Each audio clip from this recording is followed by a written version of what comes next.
Hello दोस्तों, आप लोग कैसे हैं? दोस्तों मैं उम्मीद करता हूँ आप लोग बहुत ही अच्छे होंगे। तो चलिए दोस्तों, आज बहुत ही शानदार चैप्टर लेके आए हैं, एक्सरसाइज 1B। और चलिए दोस्तों शुरू किया जाए। ठीक है, ध्यान दीजिए। कह रहा है फर्स्ट टाइप, रिक्त स्थानों की पूर्ति कीजिए, यानी दोस्तों फिल इन द ब्लैंक। पहला क्वेश्चन है, धन पूर्णांक p अभाज्य होगा यदि p में केवल, फिर यहाँ खाली स्थान दिया है और फिर खाली स्थान दिया है, से भाग लगे। यहाँ ध्यान दीजिएगा दोस्तों, क्या कह रहा है, धन पूर्णांक अभाज्य तब होगा जब एक और खुद से भाग लगे। जब एक और खुद से भाग लगे तो क्या होगा, धन पूर्णांक p होगा। ठीक है, तो यहाँ क्या भर देंगे, एक भर देंगे, यहाँ क्या भरेंगे, p भर देंगे। चलिए नेक्स्ट क्वेश्चन कह रहा है, यहाँ इंपटी है, संख्या के अभाज्यों के गुणनफल के रूप में लिखा जा सकता है। मतलब दोस्तों यौगिक के रूप में, किसके रूप में, यौगिक। ठीक है, यहाँ यौगिक भर देंगे। चलिए ध्यान दीजिए। नेक्स्ट क्वेश्चन है, दो पूर्णांक a और b सह अभाज्य है यदि मौसा उनका a, b, तो मौसा इसका क्या होगा, 1 होगा। हमेशा ध्यान रखना दोस्तों, जब a में b का भाग देते हैं तो उसका मौसा कितना आता है, 1 आता है। ठीक है, जरा ध्यान दीजिए।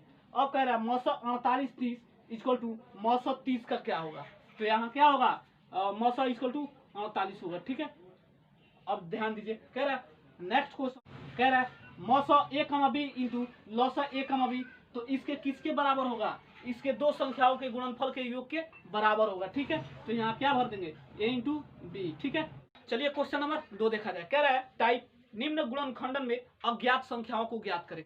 चलिए ध्यान दीजिए, पहला है क्वेश्चन हमारा 2 का पहला है। ठीक है, जरा ध्यान दीजिए। टाइप लिख लेते हैं, निम्न गुणनखंडन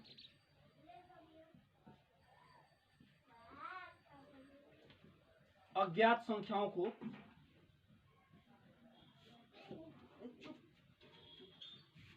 ज्ञात करें। ठीक है, चलिए ध्यान दीजिए।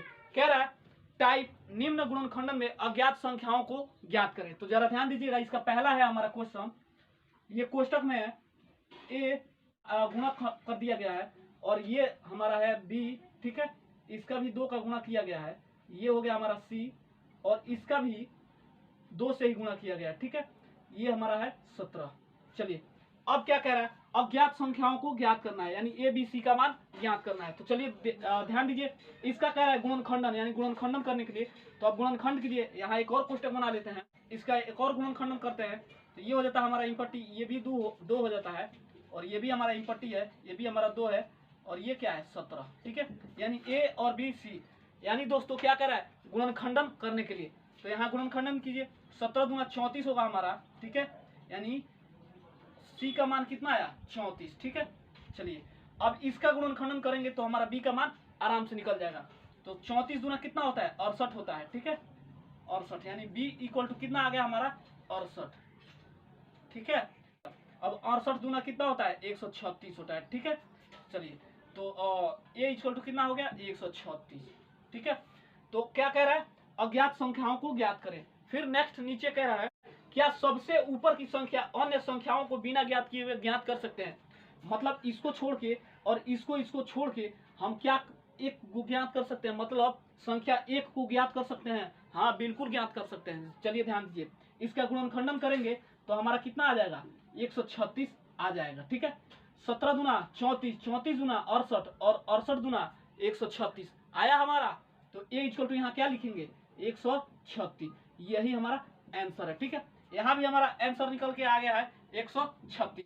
तो चलिए क्वेश्चन नंबर 2 का दूसरा देखा जाए। ध्यान दीजिए, कह रहा है इतना इंपॉर्टेंट है। ठीक है, चलिए सबसे पहले दोस्तों हम तो इससे पहले देख लेते हैं अभाज्य गुणनखंड क्या होता है। ठीक है, अभाज्य गुणनखंड क्या होता है,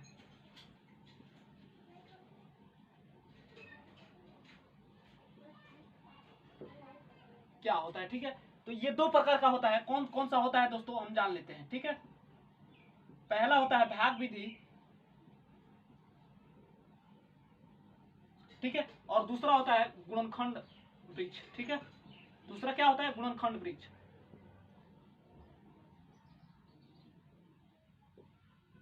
चलिए इसका मतलब क्या होता है और इसका मतलब क्या होता है, जैसे मान लीजिए और सबसे कह रहे हैं ना अभाज्य गुणनखंड। तो चलिए सबसे पहले एक भाज्य संख्या लेते हैं, मान लीजिए 240 हमारा क्या है, भाज्य संख्या है। ठीक है, तो सबसे पहले हम भाग विधि से देखते हैं इसको।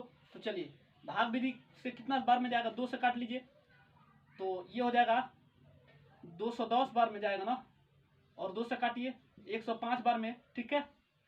और किससे काटेंगे, 3 से काट लीजिए, 3 3 का 9, 3 5 15, और 5 बार में काट लीजिए, 7 5 35, ठीक है। तो हम क्या देखते हैं इसमें क्या मिलता है, जरा ध्यान दीजिए। 240 इक्वल टू, ठीक है, क्या क्या मिल रहा है, 2 इंटू 3 इंटू 5 इंटू 7, ठीक है। तो यहाँ ऐसे भी लिख सकते हैं इसको, 2 का पावर 2 इंटू 3 का पावर 1 इंटू 5 का पावर 1 इंटू 7 का पावर 1, ठीक है। अब गुणनखंड विधि देखते हैं, ठीक है। अब गुणनखंड विधि इसी को देखते हैं। मान लीजिए 240 है, ठीक है, 240। तो यहाँ ध्यान दीजिए, ये कितने बार में जाएगा, 2 से काट लीजिए, तो कितने बार में जाएगा, ये जाएगा आपका 210 बार में, ठीक है। अब इसको 2 से काट लीजिए, तो ये कितने बार में जाएगा, 105 बार में, ठीक है। अब इसको काट लीजिए 3 से, तो ये कितने बार में जाएगा, 35 बार में, ठीक है। अब इसको काट लीजिए 5 से, 5 7 35। तो दोस्तों हम देख रहे हैं यहाँ भी इसको ऐसे भी लिख सकते हैं, 2 इंटू 3 इंटू 5 इंटू 7, ठीक है। तो 2 का पावर 2 इंटू 3 का पावर 1 इंटू 5 का पावर 1 इंटू 7 का पावर 1। तो दोस्तों ये हमारा हुआ अभाज्य संख्या यानी गुणनखंडन विधि, ठीक है, अभाज्य गुणनखंडन। तो भाग विधि से देखें और गुणनखंड विधि से देखें, दोनों हमारा सेम क्या है, नंबर मिल रहा है। चलिए अब इसको देखते हैं गुणनखंड विधि से, ठीक है। चलिए अब इसका गुणा कीजिए, 9 8 कितना बार है कि हमारा 72 आ जाए, ठीक है। तो 9 8 72, ठीक है। अब इसको ऐसे 3 भाग में बांटिए कि 2 2 यानी हमारा 8 निकल जाए, ठीक है। यानी 2 इंटू 2 इंटू 2 यानी 2 दूना 4 दूना 8, ठीक है। अब 9 को तोड़िए, 9 को तोड़ेंगे तो कितना बार में जाएगा, 3 3 का 9 यानी 3 इंटू 3। ये हमारा आंसर है। ये बहुत सिंपल है। क्वेश्चन नंबर 3 का पहला कह रहा टाइप निम्न अभाज्य गुणनखंडन करें। यह हमारा अभाज्य संख्या है, ठीक है। चलिए 3 का पहला देखा जाए। 3 का पहला क्या है, 124 का अभाज्य गुणनखंडन करें तो ये कितने बार में जाएगा, 2 से काट लीजिए, 6 दूना 12, 2 दूना 4, 2 से काट लीजिए, 2 3 6 और 2 1 2, ठीक है। अब 31 से डायरेक्ट काट लीजिए तो ये 1 बच जाएगा, ठीक है। अब हमारा ये क्या हुआ, अब इसको ऐसे भी लिख सकते हैं, 124 इक्वल टू 2 इंटू 2 इंटू 31। यानी दोस्तों इसको अभाज्य गुणनखंडन करना है तो इसको ऐसे भी लिख सकते हैं, 2 का पावर 2 इंटू 31 का पावर 1, ठीक है। ये हमारा आंसर हुआ, ठीक है। चलिए क्वेश्चन नंबर 2 है, कह रहा है 156 का अभाज्य गुणनखंडन क्या होगा। तो 2 से काट लीजिए, 2 सत्ते 14 और 2 8 16, ठीक है। फिर 2 से काटिए, 2 3 6 और 9 दूना 18, 3 से काट लीजिए, 13 से काट लीजिए, 13 13 39, ठीक है।